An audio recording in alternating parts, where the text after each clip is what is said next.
So I've learned that anything that you can do on a bicycle can be done on a motorcycle. Well, except this. But everything else, we can do everything else. Then I saw this. Challenge accepted. Come on, Craig. I don't think that was a challenge, Sean. It was a challenge. Let's go make a bike. And our bike of choice, 20-something CBR 300? 200? What is it? 250. That's the bike of choice. So here is our diabolical plan. Step 1, draw an awesome picture of the CBR. Okay, fine, I didn't actually draw it, I traced it, but it turned out pretty good. Step 2, pet a kitten. Dan, you messed with the steps again. No, not this time. Step 3 is to extend the factory swing arm, which happens to be made of steel, which is one of the reasons why we picked this bike. Then take the wheel from the other CBR and put it on the back. We then need to modify the front drive wheel with another sprocket so we can drive the rear drive wheel. And how do we plan on accomplishing that? A wizard. I don't really know, actually. This is kind of some redneck engineering, but I will say on this project we will be using CAD. No, not what you're thinking. No, Craig and Dan. But if we can accomplish this, this will be the first two-wheel drive Honda CBR to exist ever in the planet. But later, we actually might find out why no one's ever done this before. We'll then attempt to do some burnouts, and if all goes well, that's where the real fun starts. What do you think, Craig? I like it. I think that plan is solid. And if it doesn't work, we're just going to do something else that works. It's a solid plan. I saw someone do it with a bicycle, so where do we start, Craig? So Craig and I get to work. We put the CBR in the lift, then I do this thing with my foot.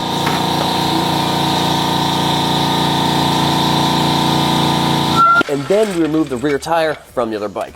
I forgot we had that thing. At this point, the process is looking pretty cloudy to me of how we're going to do this. But then Craig gets an idea. Twist it, pull it. Great. Do you want to know what I was thinking? What were you thinking? Okay, here's what I'm thinking. We're going to make our own swing arm. So we'll drill here, and this will sit there, and then it'll come back, and we'll drill again. This metal to lay on top of here, this. Is it fixed? Yes. Does it flex? Hopefully not if it's welded. So here is one of our other concerns. The bike, of course, has a rear suspension somewhere in here, and it's allowing the bike to go up and down and absorb bumps. If we secure the third tire directly to the swing arm, it might cause the rear tire to lift every time the suspension is compressed.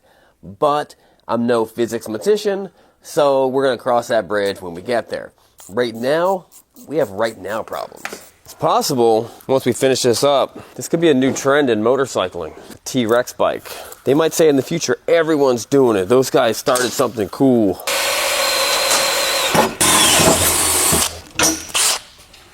Craig, isn't this what a drill press is for? Mm-hmm. Yeah. I think there's it's a tool right here. It's his first day, Dan. Let him alone. So here's the part of the build that I call the part that I actually have to do some work. So while Craig was working on building the swing arm extension, I was tasked with perfectly fitting the sprocket where the brakes used to be. And to do that, we will be eliminating the rear brakes from the bike because brakes are for chumps anyway. So the front drive tire will have a sprocket on both sides, the left one being driven from the engine and the right one driving the second drive tire. But in order for this to work, I have to make sure that the drive sprocket is perfectly centered, or everyone in the galaxy will die. And here's a really awesome montage of me doing the thing that I just told you that I was about to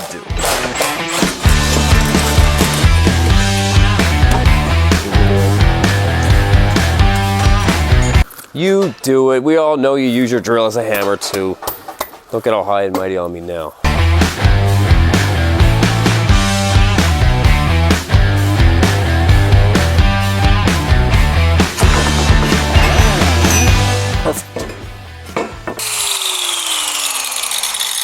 I forgot I brought a chop saw. Why don't I just use that? There's a lot of tools we're forgetting about. Yeah.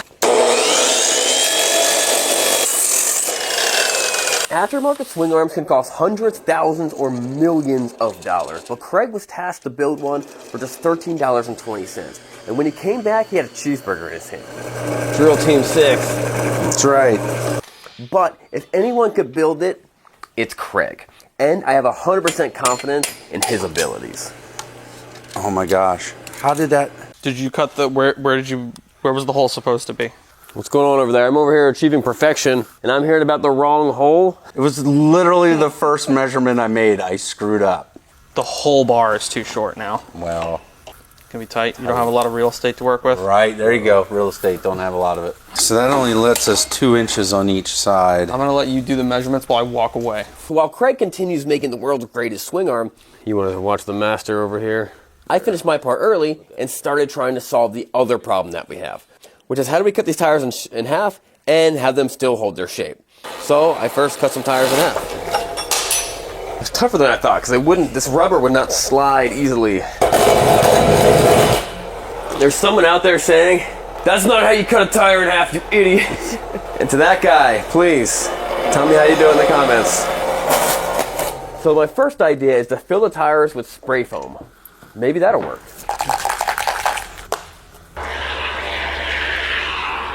Oh, it's expanding. All right, now we let it sit. We might not even need to do it like this. We could just, let's try this one. And don't eat it. Dan, I know you think it looks like whoopie pie cream, but it's definitely not. Well, what's gonna happen is it's gonna expand. And when it does that, we're just gonna get a knife and just shave it all off. Now, Craig has another idea. Look at this. Perfect. Oh my gosh. Now I'm trying to think of a business where I can sell cut tires for some stupid reason. And this is Craig's idea. Rubber mulch. Oh, so more rubber? More rubber. How does it smell? Doesn't smell good. My stupid idea was cut an inner tube and pack the inner tube full of this and then fold the ends over, tuck them in there, call it good. All right, let me try it. Somewhere in the world, this is someone's job. I don't know where, I don't know why. But someone spends all day shoving mulch into a hose. I don't know if it worked or not. A lot of this is gonna fall inside of the rim. The other thing we gotta figure out is how we attach the rim to this. And I think either screws or rivets. The rim comes up in here. So it's almost we're making a bead lock.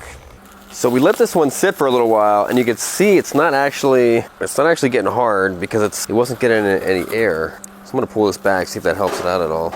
Let it sit over here. But then this one, it's looking pretty good. This is not the stiffest one. I gotta get a different one. There's one that's way stiffer than this one. Foam, you mean? Yeah, this one's still too soft. So let me run out, grab the stiffer stuff, while Craig keeps on working on that. So Craig did some welding, drilling, and just moving stuff around. Not sure what he was doing. And it's in Craig's contract for me to give him a 10-second montage every 4 videos. So here's Craig's stupid montage.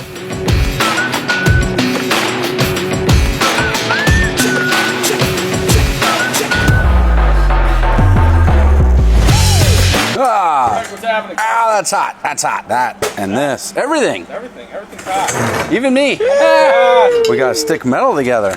We're strengthening up the swing arm.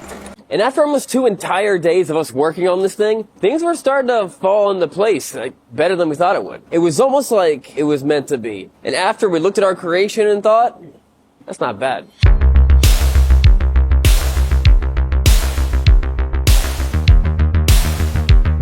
In all this building, it got me reminded of one of my favorite Bible verses, James 1:2-3. Consider it pure joy, my brothers and sisters, whenever you face trials of many kinds, because you know that the testing of your faith produces perseverance.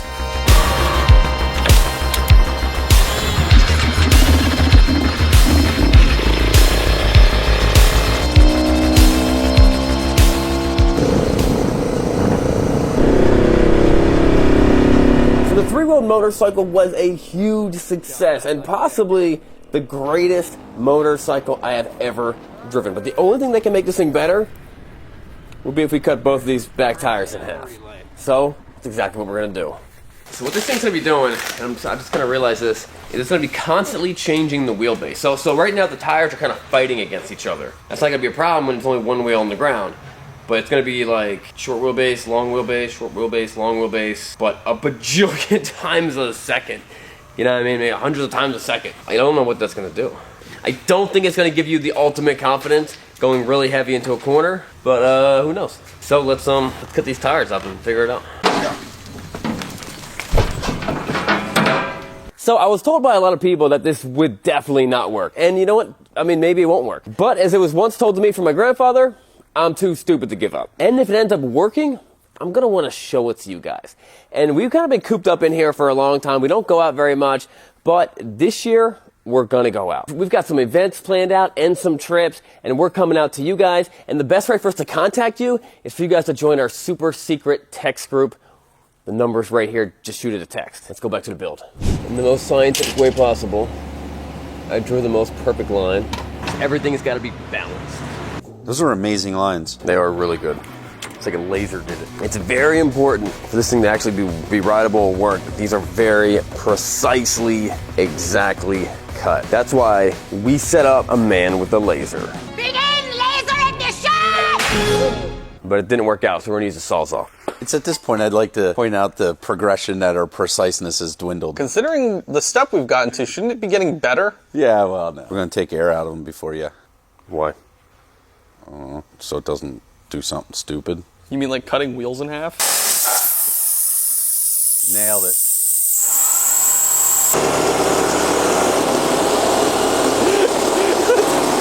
Go back and more than it won't.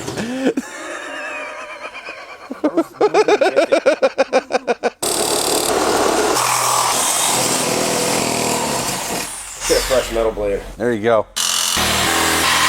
They'll make Sawzall blades like they used to. How did they used to make them? Better. This kind of feels like riding those SRs home, those Yamaha SRs home. I'm all buzzy and vibraty. Oh, that's what... Yeah, that's kind of what this reminds me of. Riding the SR 500 feels like. Yeah. It's so true. There we go. Don't need that chump. That's how you do it right there. You can do the other side. Nailed it. That is so perfect. Couldn't have done it any better. Hello. Craig? Craig? Craig? Now you Sean? You in there, Craig? Yes, I am. I think that's our move right there. Really busted up that valve stem, didn't I? I don't think it's going to hold air anymore. Just can't be like, here's your problem. Did you check the valve stem? Did you check the valve stem was tight? Did you check the valve stem? Damn, it's cush drive. That's a good thing. Yeah. Because there. Now that's off.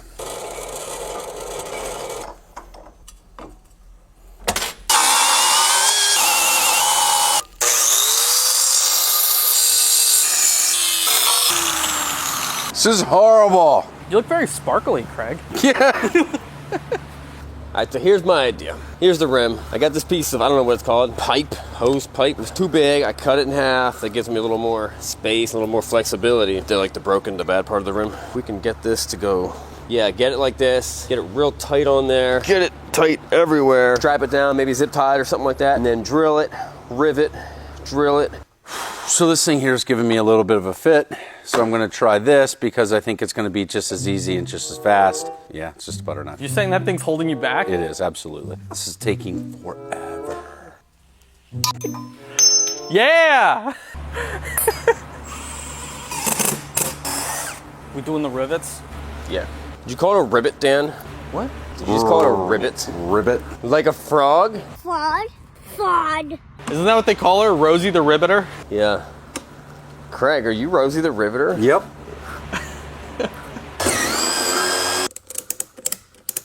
Hey, like them apples. Butterfly Effect. I haven't seen Butterfly Effect. I've seen Butterfly Effect. You guys know a movie guy? I thought you were a movie guy, Dan. I like when the rivets fall down inside the back through here and then get stuck. That's neat.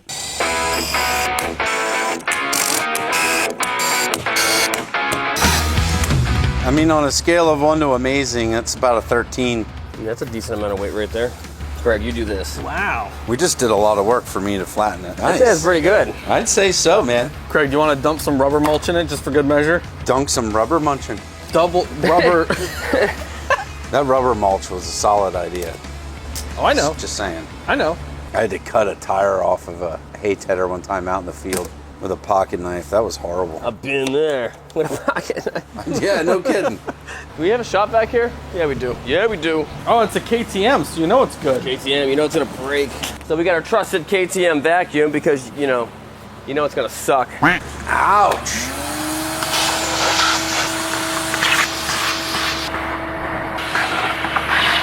Think we should put some foam in there anyway? Sounds like a mess. I know you like playing with the foam. So while Craig was busy shooting rivets at his eye and using tank straps to hold the bead on the tire, I was busy doing other things.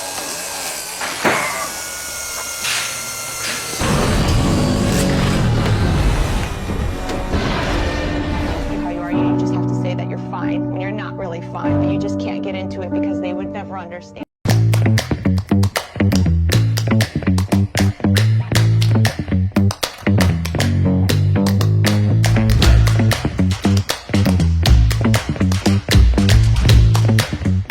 There it is. Looks awesome. It does look awesome. I guess there's only one thing to do. It's going to work better than it looks, too. You think so? Absolutely. So I'm gonna ride it. Yeah. We basically have a 50% chance of it working. That math checks out. How fast do you think I'll be able to go, Craig? I think these bikes top out around 65, 70. No, they do more than that. You know, somewhere around there. Yeah, they'll hit 100. Really? Not me on it, they won't. I'm betting I'll do at least 30 miles an hour.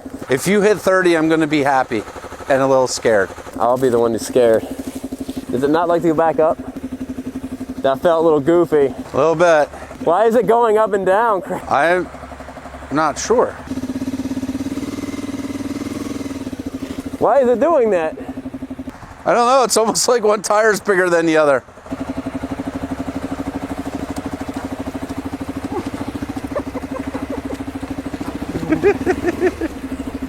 It's turning better than it did before. I think we're onto something here. It's turning better?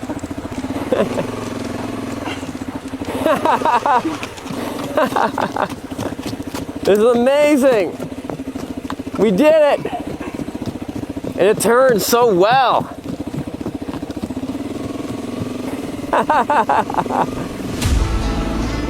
Seven miles an hour.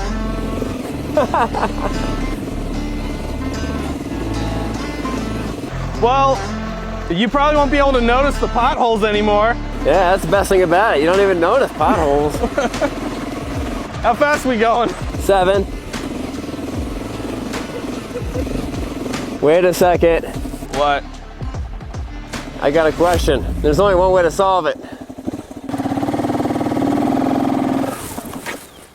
Uh-oh.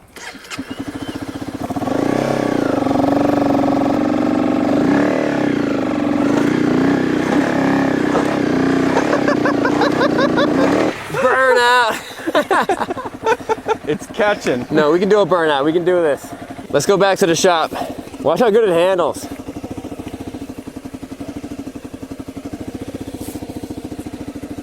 This thing shreds. It's like driving a Caterpillar.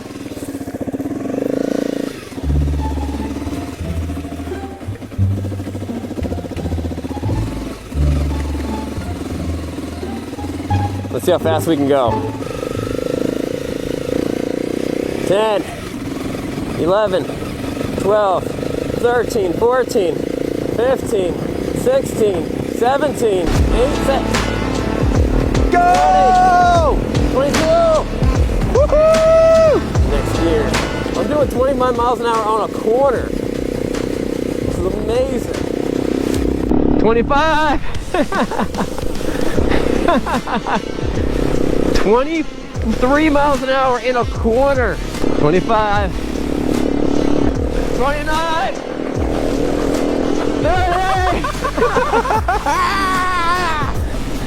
So, okay, why is it bumping? Why is it bumping up and down? Does it feel bumpy when when there's no load on it? It does, doesn't it? A little bit. Really heating up them tires. Both of them. Yeah, All of it. all of it. It's legit, man. I only did 30 miles an hour. Oh, that doesn't help.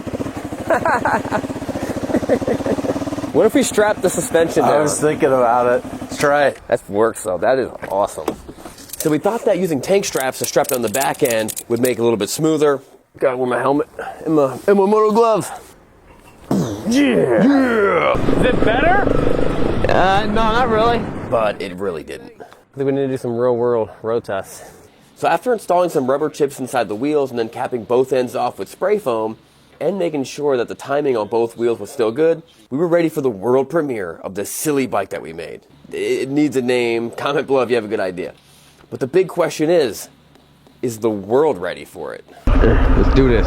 Let's go motorcycle riding. Let's go motorcycling. Giddy up, giddy up. I think it'll smoothen out. Oh yeah. I'm just riding a horse. So as I rode the bike, I realized that I have finally bridged the gap between motorcycle and jackhammer.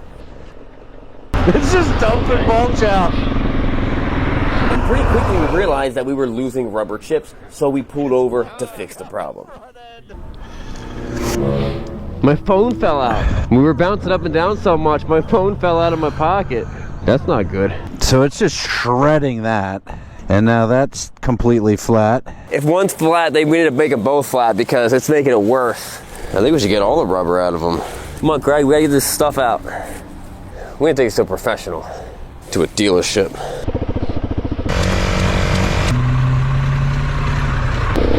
Craig, I feel like we made the perfect motorcycle. I think we really did. We finally bridged the gap between fucking Bronco and Honda CBR. It's almost like riding a shake weight. Ben, make sure if I wreck this thing, you don't run me over. That's all I ask. You can hit them, just don't run them over.